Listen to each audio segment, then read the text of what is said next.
And here I am today at Howard, a historically black college. Here I am, a guy who once presumed to discuss a section of the Civil Rights Act. That didn't always go so well for me. Some have said that I'm either brave or crazy to be here today.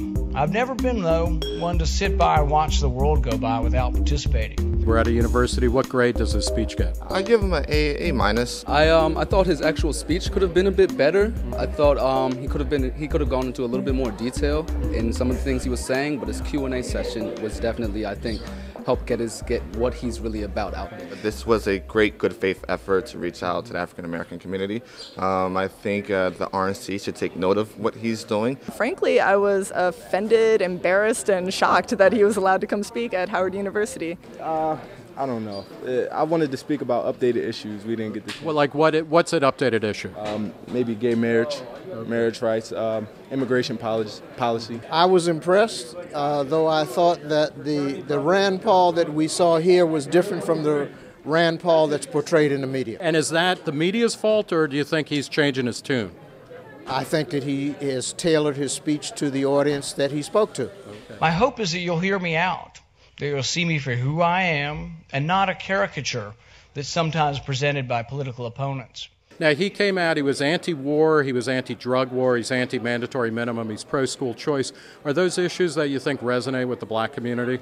I definitely think that is something that not only resonates with the black community, but the majority of Americans and also like young Americans like myself. So one of the first things is actually listening to the community in settings like this and figuring out what people actually care about, what resonates with them. You can't just hit people up 6 months before an election and expect to be able to do well with that demographic. And I think it's really to contest their vote. I think that Rand Paul, I'm hopeful he'll continue to do more of this, and he'll be a model for other Republicans because they lost the election because they ignored the minority vote. And while the RNC pours over a growth and opportunity report, it's almost June and we've seen no activity or outreach from the RNC. So kudos to Rand Paul. Now, the Republican Party got 7% of the black vote in 2012. Do you think that they can actually increase that? They can probably increase it by a few percentage points, but that to some extent depends on who the Democratic presidential nominee is. Okay. Is there anything that, say, a Rand Paul or the Republican Party could do to get your vote?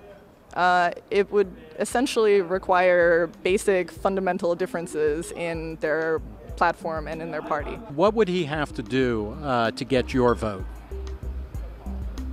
Actually, he'll never get my vote.